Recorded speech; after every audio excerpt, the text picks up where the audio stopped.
Alors, je ne sais pas si nous sommes tombés amoureux de cet endroit ou si endroit est tombé amoureux de nous. En tout cas, il y a eu une interaction, ça c'est clair, parce que cet endroit, autant on a travaillé à le transformer, autant lui a travaillé à nous transformer également. Je suis intimement convaincue que c'est cet endroit qui a créé ce projet. La petite voix, la petite voix, la petite voix, la petite voix. Bonjour, je suis Herveline et j'ai le plaisir de vous présenter La Petite Voix, le podcast qui donne la parole à ceux et celles qui nous font du bien. Ils sont psy, sophrologues, magnétiseurs ou autres et se consacrent à notre bien-être et à notre développement personnel. Que vous soyez sceptique ou convaincu, vous serez sûrement curieux de leurs histoires. Quel chemin ont-ils parcouru pour choisir ces métiers dédiés aux autres ? En quoi consiste leur pratique et que leur apporte-t-elle ? Voilà les questions que je vais leur poser lors de ces conversations intimes, sans blabla. Des conversations qui vont nous éclairer, nous inspirer. Si vous aimez ce podcast, parlez-en autour de vous et dites-le moi avec des étoiles sur iTunes.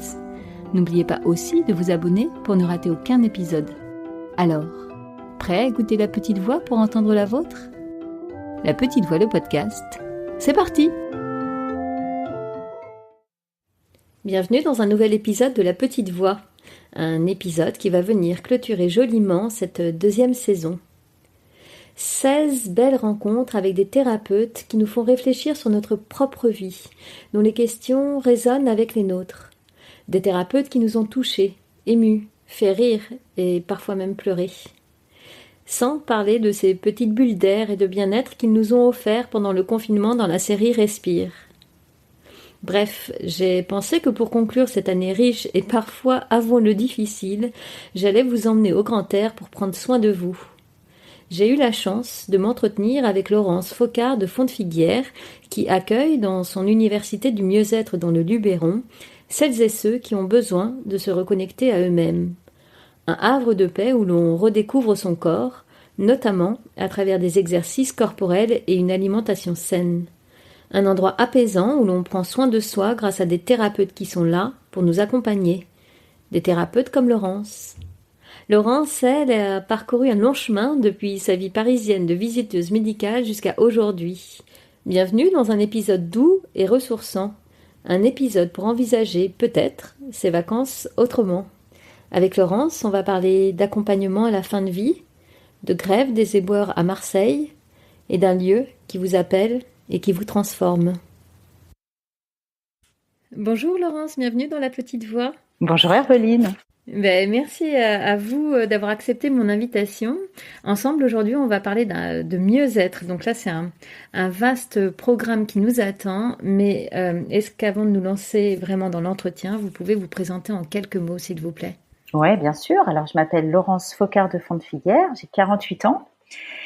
Et je suis cofondatrice de l'hôtel universitaire du mieux-être, situé à Forcalquier, dans le Luberon, dans les Alpes de Haute-Provence. Eh bien, Laurence, en fait, comme on se l'est dit là juste avant l'enregistrement, moi j'ai eu envie de vous inviter parce que avec la crise qu'on vient de passer ou qu'on traverse encore, je sais plus très bien où on en est, ça a remis évidemment plein de choses en perspective au niveau économique et social, ça on l'entend tous les jours, mais même pour certaines personnes au niveau personnel et parfois même spirituel. Et du coup, avec les vacances d'été là qui se profilent, je me disais qu'on était peut-être certains à se dire qu'on voulait penser nos vacances autrement. Et je trouve qu'avec l'hôtel universitaire du mieux-être, vous proposez justement une alternative qui permet de s'échapper un peu de ce que l'on connaît pour faire le point sur sa vie et peut-être se reconnecter sur soi-même. Donc ça va être intéressant d'en discuter un petit peu ensemble, mais avant de commencer, moi j'aimerais comprendre un peu votre parcours et j'aimerais savoir comment une Parisienne, si je comprends bien, pure souche, qui travaillait en entreprise, s'est un jour retrouvée à prodiguer comme ça des soins énergétiques dans un mas perdu en pleine nature. Parce qu'il a dû se passer plein de choses intéressantes. Donc, est-ce que vous pouvez un peu nous parler de votre parcours ? Je crois que vous avez un BTS en tourisme. Oui, alors c'est ça. Ma formation initiale est un BTS tourisme, secteur dans lequel je n'ai pas exercé immédiatement en fait, puisque je me suis orientée vers la visite médicale qui me semblait avoir plus de sens à l'époque. dans le sens d'aider les autres et d'être d'utile au monde en soignant. Et donc j'ai exercé quelques années dans ce milieu-là et je me suis malheureusement rendu compte que je me sentais pas en phase avec ces valeurs d'entreprise. Et là, je me suis arrêtée pour élever mes enfants. Pardon, j'aimerais juste qu'on revienne déjà sur le tout début. Vous avez donc quand même fait le choix à un moment après votre bac de faire ce BTS tourisme. Qu'est-ce qui à l'époque vous faisait un peu vibrer et vous avez donné un élan pour aller vers ça?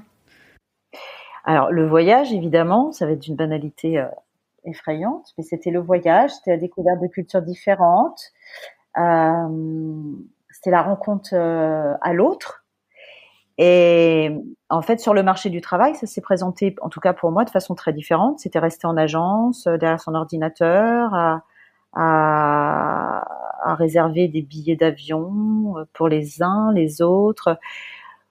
Donc j'ai trouvé ça un peu pauvré par rapport à ce que je m'étais imaginé à l'époque. Ouais, en fait, vous n'avez pas eu besoin de vous lancer dans votre vie professionnelle. C'est dès vos études où vous avez compris qu'il y avait un décalage entre ce que Ouais, vous en attendiez et ce que c'était réellement? ouais, tout à fait. D'accord.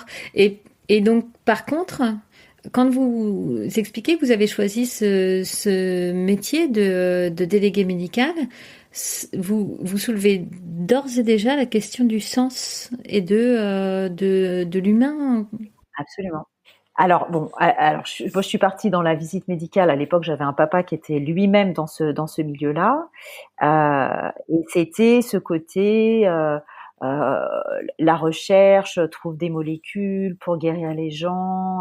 Hmm. Et puis très vite, je me suis rendu compte, nous sur le terrain, que c'était quand même qu'une histoire de chiffres, quoi. Qu'il fallait absolument motiver les médecins à proposer le produit qu'on leur recommandait. Quand on se retrouvait en formation, c'était que du chiffre, du chiffre, du chiffre, du chiffre, du chiffre. Donc, à un moment donné, je me suis dit bon, il y a un truc que j'ai pas du tout comprendre.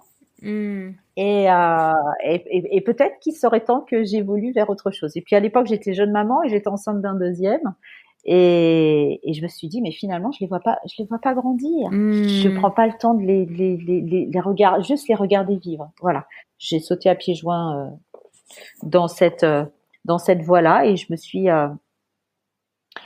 me suis occupée de mes enfants avec à la fois une ambivalence, c'est-à-dire qu'à la fois je vivais un truc extraordinaire avec eux et en même temps, quand on se retrouvait dans des dîners, quand on se tournait vers moi en me demandant ce que je faisais et que je répondais que j'étais maman au foyer, les dos se tournaient direct et on passait à autre chose. Et donc j'ai été socialement confrontée à la difficulté d'être mère au foyer et de pouvoir l'assumer en toute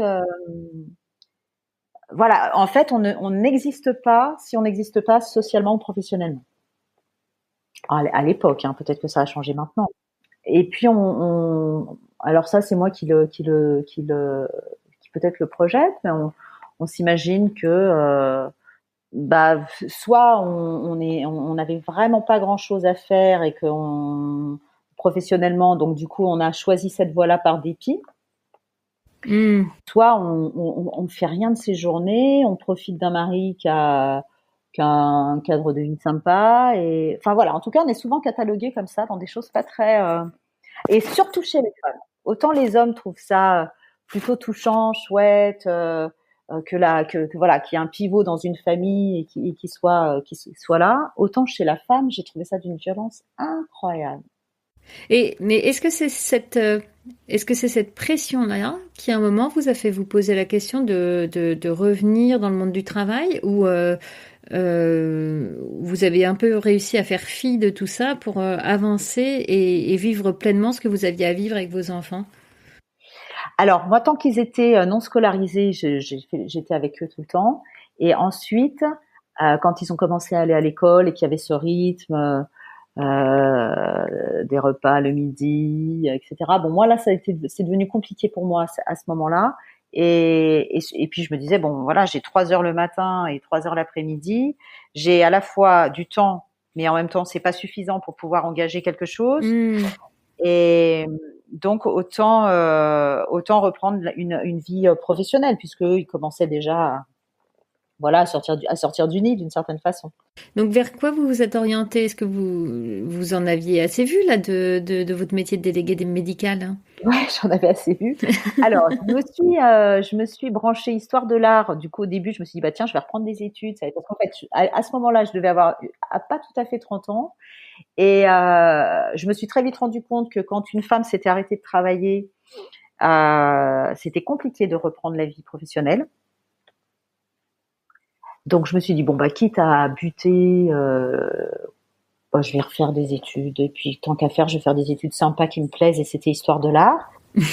Et puis, au bout de 2 ans, on a déménagé parce que du coup, là, mon Philippe avait des lieux d'événements, on s'était rapproché de là, ça m'éloignait, moi, de la faculté où je prenais mes cours. Et à ce moment-là, il avait besoin de quelqu'un pour commercialiser. Donc, Philippe, c'est votre mari, hein, c'est Ouais, ça? c'est mon mari, Philippe, absolument. Ok. Donc, j'ai travaillé avec lui à ce moment-là. Donc, ce qui avait du sens pour moi, parce que c'était la famille, c'est l'amour de ma vie. Donc, évidemment, travailler avec lui, ça faisait écho. C'est que, en fait, c'est que je me suis ennuyée au bout de 3-4 ans, voilà. Mais j'avais pas forcément d'orientation. Je savais juste ce que je voulais plus. C'est un bon début. C'était déjà pas mal. Alors, comment vous avez cheminé avec ce que vous ne vouliez plus faire? Alors, comment j'ai cheminé? Ben, j'ai eu cette chance de rencontrer cette femme là qui accompagnait des personnes en fin de vie. C'était la petite amie d'une de nos collaboratrices. Et quand elle m'en parlait, je trouvais ça tellement joyeux, tellement profond, tellement beau, tellement que je me suis renseignée sur ce métier-là.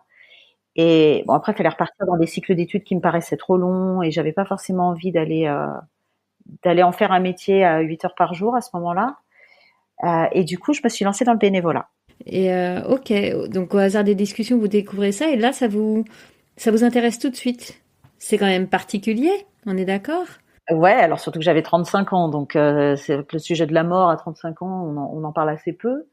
Et en fait, ça m'a appelé, ça m'a parlé, et c'est surtout venu répondre à la fois à ma soif de relation vraie à l'autre, et en même temps à ma peur de la mort, et pas tant la mort, à ma peur de la souffrance et à ma peur de cette période de fin de vie. Comment vous faites vos premiers pas dans ce monde-là? Est-ce qu'un jour, du coup, vous vous présentez, je ne sais pas, dans un hôpital, dans le service des soins palliatifs, et donc on vous emmène dans une chambre avec un malade? Ça se passe comment? Alors, ça se passe que il y a des associations pour ça. Donc, moi, je me suis contactée Jalmalve jusqu'à la mort accompagner la vie. Et cette association forme ses bénévoles. Donc, il y a une formation qui dure plusieurs mois quand même, hein. Et une fois qu'on est formé, qu'on a rencontré un psy une à deux fois au long du parcours pour valider que c'était bien ok, et pour eux et pour nous, à ce moment-là, en fait, Jalmal signe des conventions avec certains établissements. Alors, ça peut être des hôpitaux, ça peut être des maisons de retraite. Et à ce moment-là, ils envoient leurs bénévoles. Et alors, ça se passe comment ces rencontres, surtout les premières fois? Qu'est-ce que vous ressentiez vous et qu'est-ce que ces échanges, qu'est-ce que vous vous êtes dit avec ces personnes-là?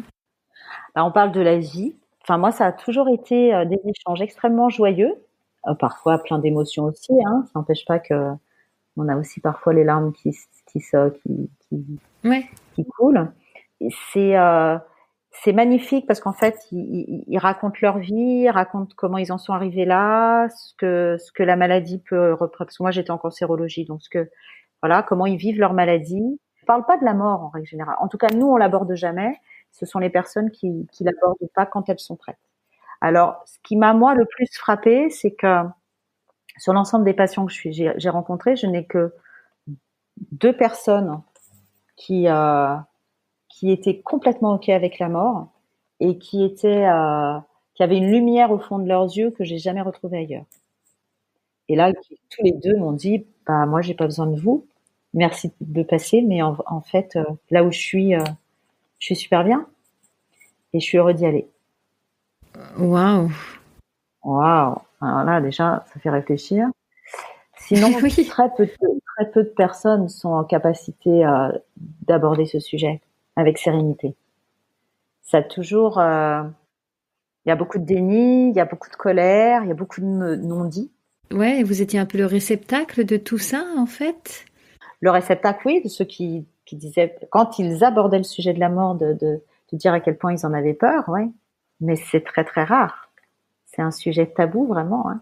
Comment vous vous sentiez, vous, en sortant de ces rencontres-là? Parce qu'en plus, si je comprends bien, lorsque vous y alliez, eh ben, du coup, vous voyez plusieurs Ouais, personnes sur une même demi-journée. Enfin, ça c'est doit être ça. quand même extrêmement intense à vivre.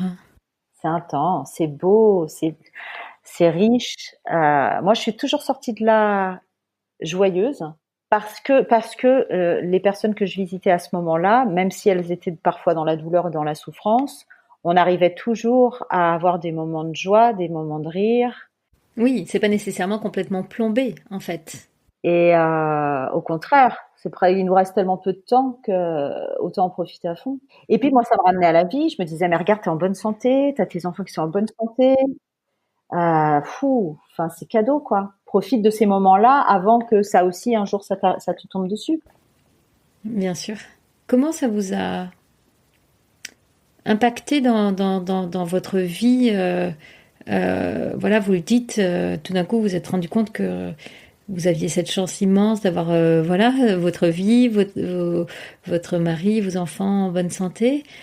Alors, ça a eu une résonance forte, c'est que pour le coup, quand j'allais voir les personnes dans leur chambre d'hôpital, il n'y avait pas d'amis, ils me racontaient pas leur carrière professionnelle, ni ce qu'ils avaient gagné dans leur vie, ni ce qu'ils possédaient. Non, pas du tout. Ils étaient uniquement dans l'émotionnel et uniquement dans la relation à l'autre, c'est-à-dire voilà quand ils rencontraient une difficulté relationnelle avec un de leurs parents ou enfants, ben voilà, c'était ça qui comptait pour eux. Et il y avait que ça qui comptait pour eux. Le reste n'avait aucune espèce d'importance. Et ça m'a vraiment ouvert les yeux sur, en fait, après quoi on court quand voilà, on va travailler, on cherche à avoir une jolie voiture, on cherche à rentrer dans un réseau de gens à qui on aimerait ressembler ou qui nous ressemblent. Mais au final, on se retrouve seul avec les siens, voire seul, tout court. Et est-ce que ça vous avait prendre, vous, des décisions, du coup, dans votre vie, en vous disant, OK, comment dire, je remets un peu l'essentiel au centre, et comment ça a impacté, enfin, est-ce que ça vous avait prendre des décisions par la suite? Alors, les décisions, nous, on les avait prises avant, en fait. Bon, à la formation, pour moi, ça a vraiment été quasiment à cet endroit-là où les décisions se sont prises sur qu'est-ce qu'on met au centre, c'est quoi ma vie, qu'est-ce que j'ai envie de faire, où est mon essentiel, en tout cas. Voilà. Et c'est ce qui nous a fait partir dans le sud. Et dans le sud, on avait en off ce projet final qui était, bah voilà, une maison à la campagne, pleine nature. Mais bon, voilà, Marseille, ça a été une construction vraiment à différents niveaux.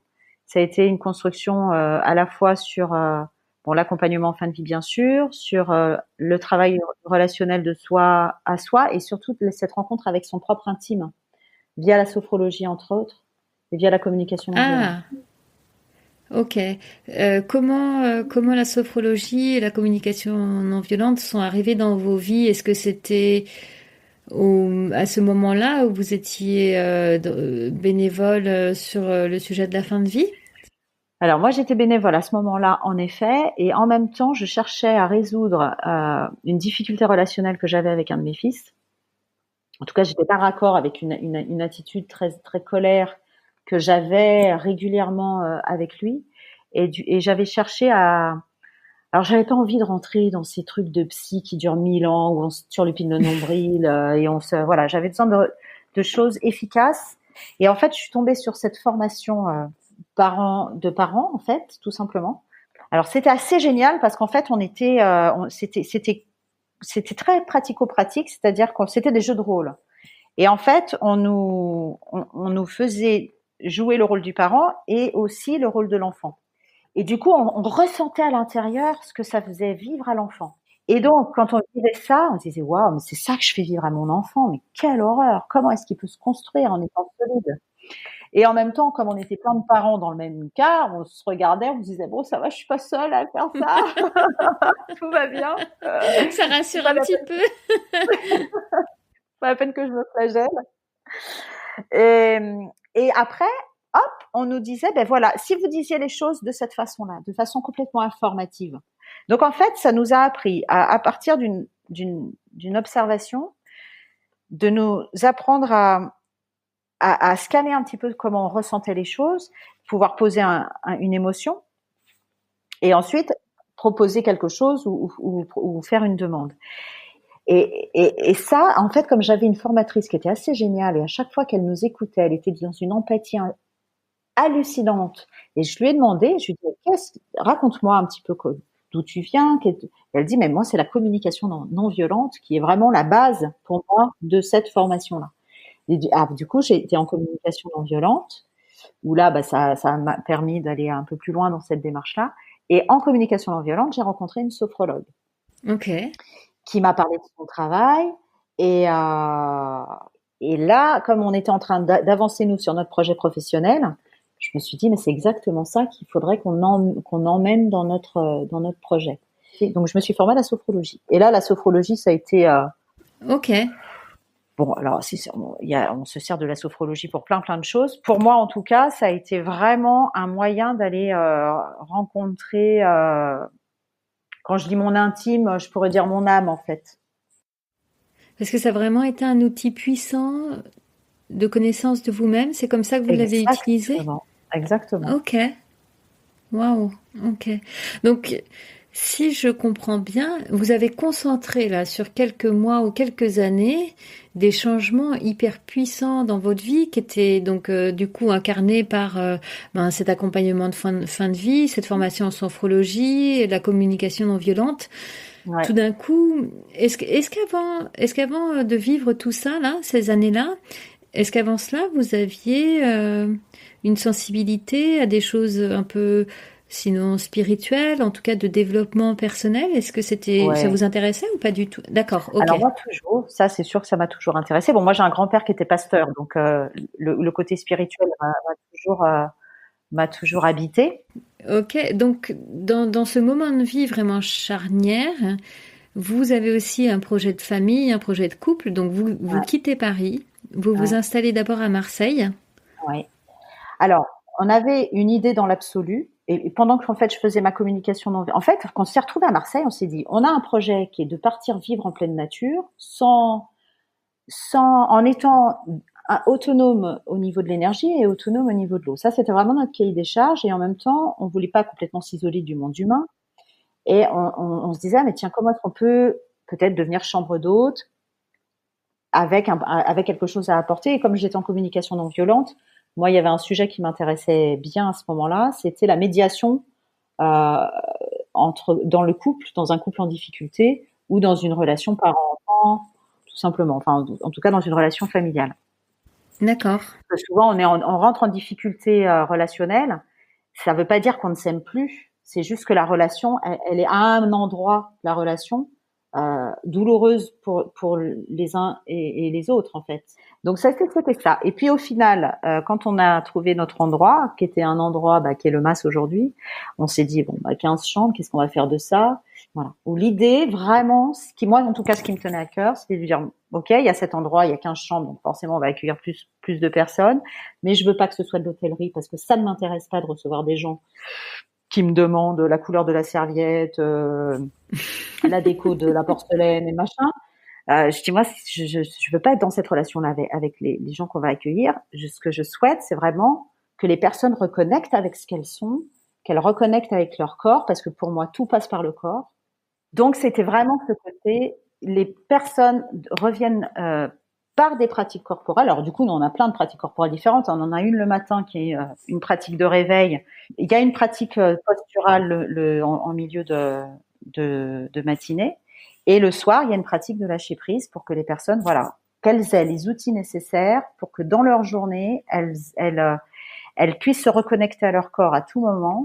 On va y revenir sur comment se passe un séjour quand on vient au MAS de Fontfiguière, mais j'ai l'impression que le MAS, que moi je n'ai découvert qu'en photo malheureusement, mais qui a l'air d'être vraiment un lieu, j'allais dire puissant, mais en tout cas chargé de quelque chose de très fort, j'ai l'impression qu'il fait complètement partie de l'histoire. C'est-à-dire qu'une fois que vous l'avez découvert, c'est aussi lui qui va vous aider à définir un peu le projet. C'est exactement ça. Ça a été une rencontre vraiment à un moment donné de l'année en plus où c'est pas forcément très séduisant puisqu'on était en plein hiver. Et on est tombé amoureux de cet endroit. Alors, je sais pas si nous sommes tombés amoureux de cet endroit ou si cet endroit est tombé amoureux de nous. En tout cas, il y a eu une interaction, ça c'est clair, parce que cet endroit, autant on a travaillé à le transformer, autant lui a travaillé à nous transformer également. Voilà. Et je pense qu'il s'est servi de nous pour faire de cet endroit le projet qu'il avait envie. Je suis intimement convaincue que c'est cet endroit qui a créé ce projet. Voilà.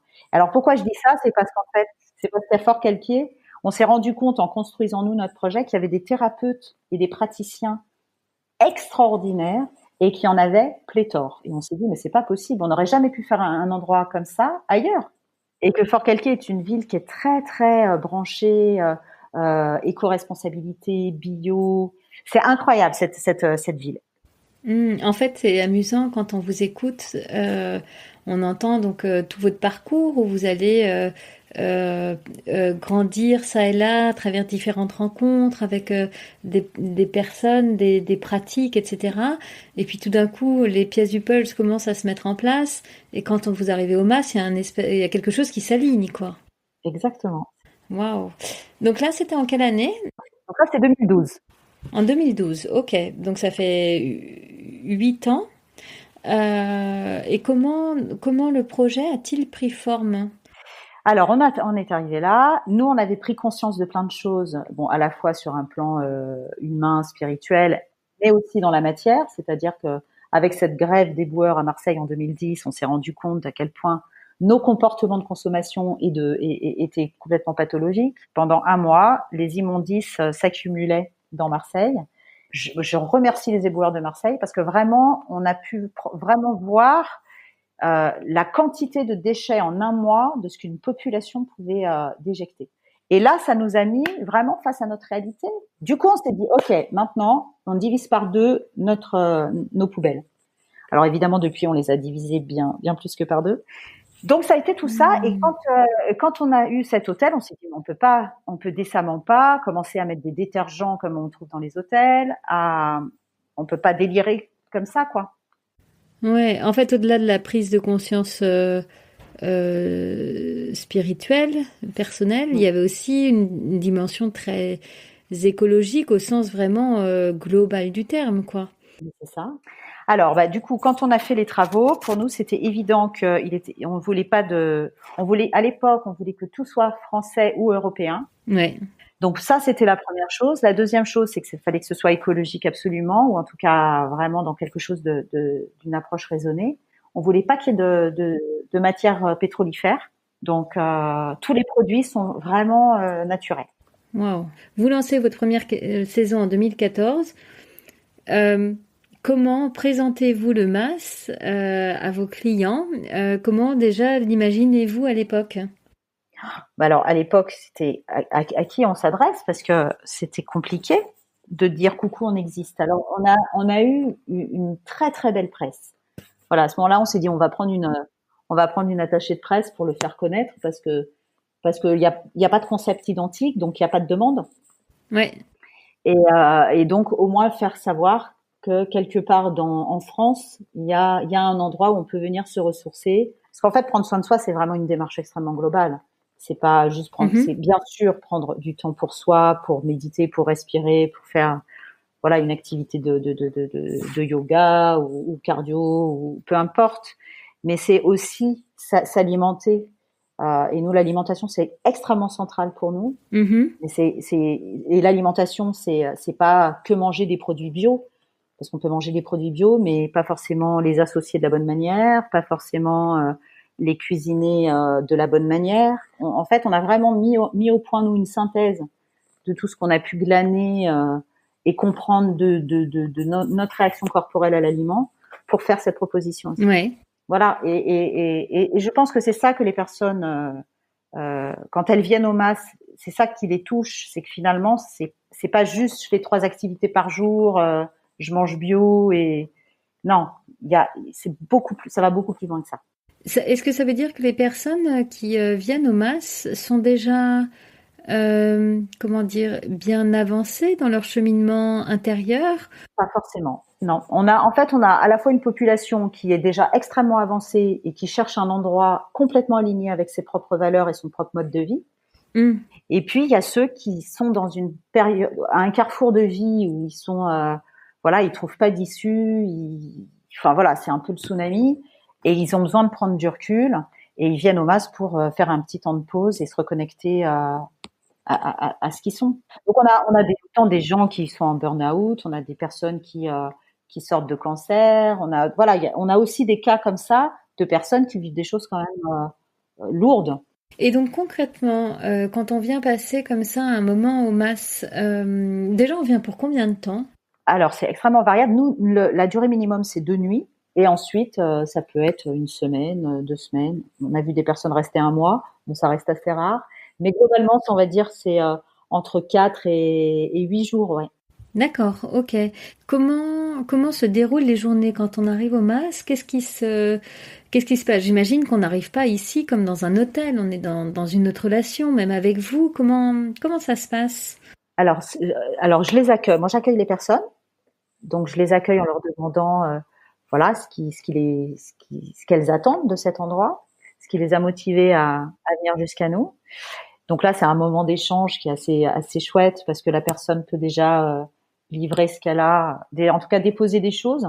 Et puis ça nous permet de nous synchroniser, c'est-à-dire que par rapport à ce qu'elle va me dire de ce qu'elle attend ou de ce qu'elle vit, de ce qu'elle traverse, bah du coup, voilà, on va pouvoir ensemble éventuellement adapter son vie. En fait, dans ce rythme du masque, et quoi qu'il arrive, ce rythme-là, chacun vient jouer sa propre mélodie à l'intérieur, en fait.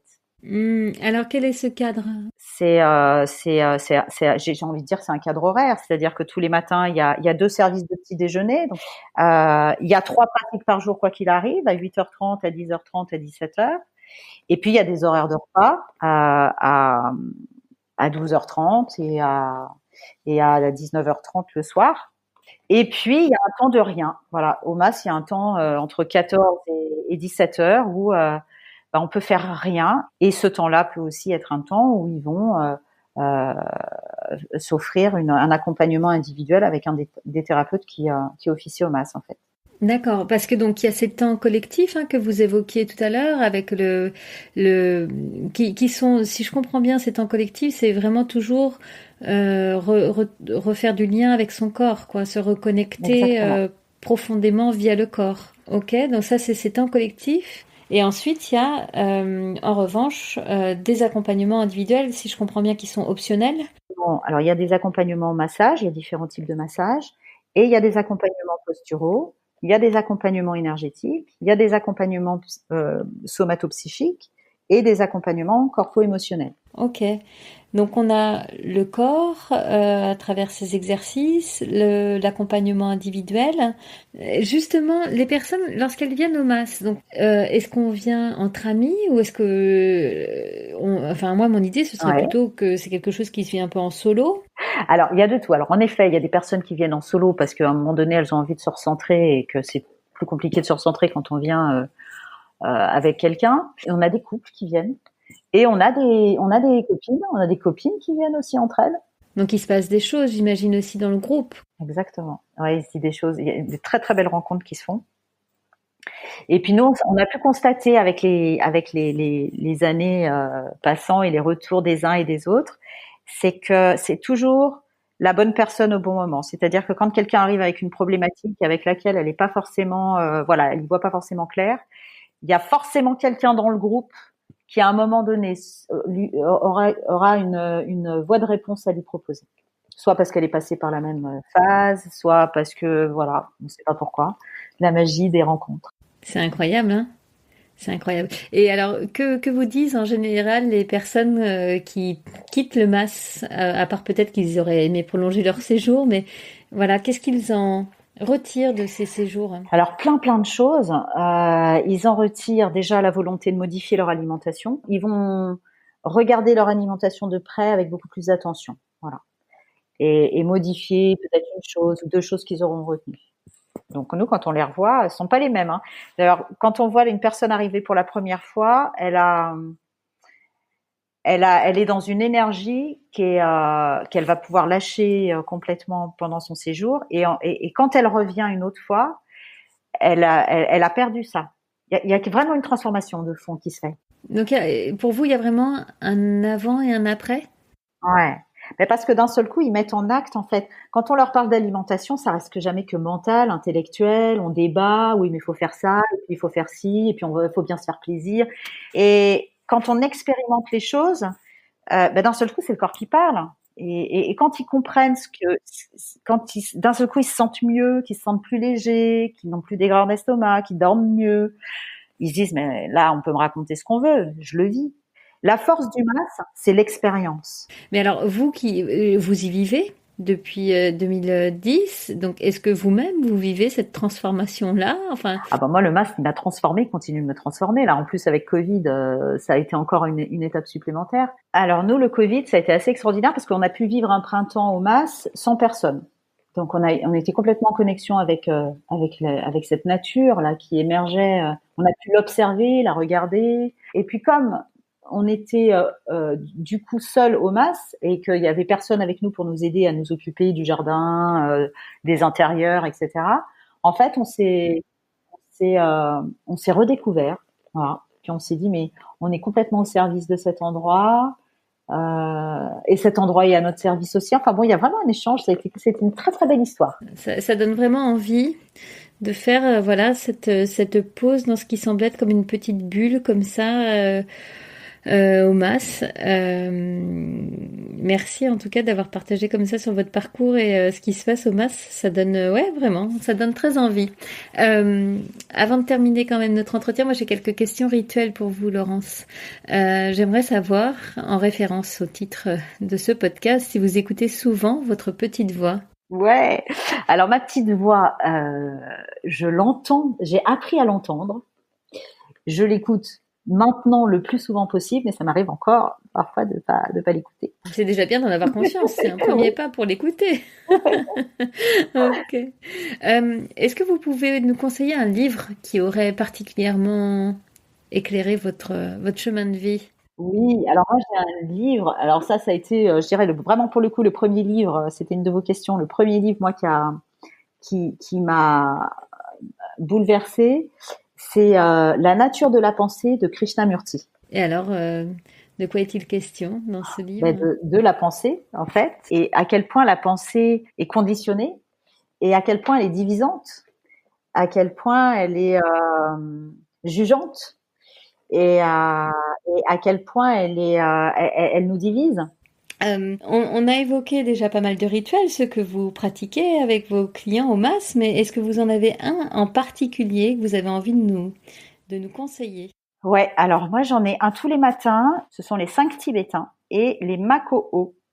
Alors les 5 Tibétains sont 5 mouvements qu'on trouve dans le yoga et qui sont pratiqués par les moines tibétains et qui sont reliés au chakra, donc ça permet de relancer l'énergie.